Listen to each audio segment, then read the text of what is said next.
35 vjet më parë, një grup intelektualësh nga Gjakova me bashkëpunëtor të tjerë nga gjithë Kosova themeluan organizatën ushtarako-politike të emërtuar Fronti për Rezistencë dhe Bashkim Kombëtar. Themelimi të organizatës i paraprin shumë aktivitete lokale, qendrore dhe mbar kombëtare të ndara në disa zona. Edhe pse situata në të cilën ndodhej aso kohë Kosova ishte shumë e vështirë, ky grup veprimtarësh ja dolën të rrisin grupin dhe të mbajnë kuvendin e parë.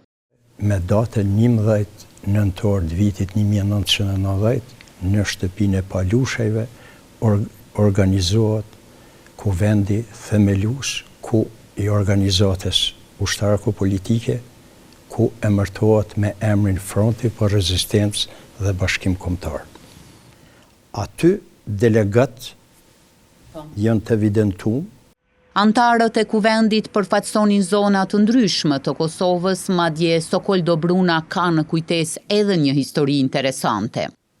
Për ditën e themelimit ndër tjerësh ka qenë roje Adem Jashari, o shumë më rëndësi se si një Adem Jashar e kalon me qenë antar Hamzën të vlajnë, sepse ka qenë i shkollum, që kjo mund kalon për shtypjet madhe.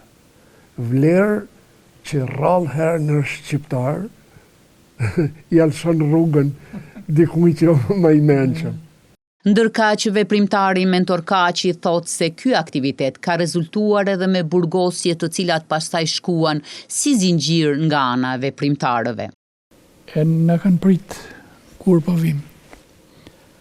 Na u ushtëruam pak sa për mujt me pushu, edhe munish masaj për Gjakov këtu në babajt e një antari joni Zenel Sadiki.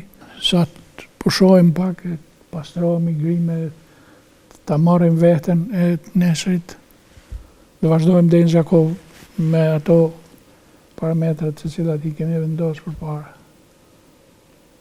Do të që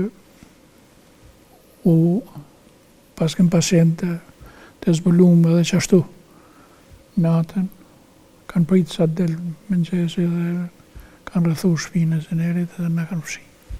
Me ngritjen dhe funksionalizimin e organizatës në fjalë, filloi edhe qepja uniformave ushtarake, numri më i madh i të cilave u sekuestruan nga ana e sigurimit serb me rastin e arrestimit të disa prej antarëve të frontit në Gjakov me 14 dhjetor 1991.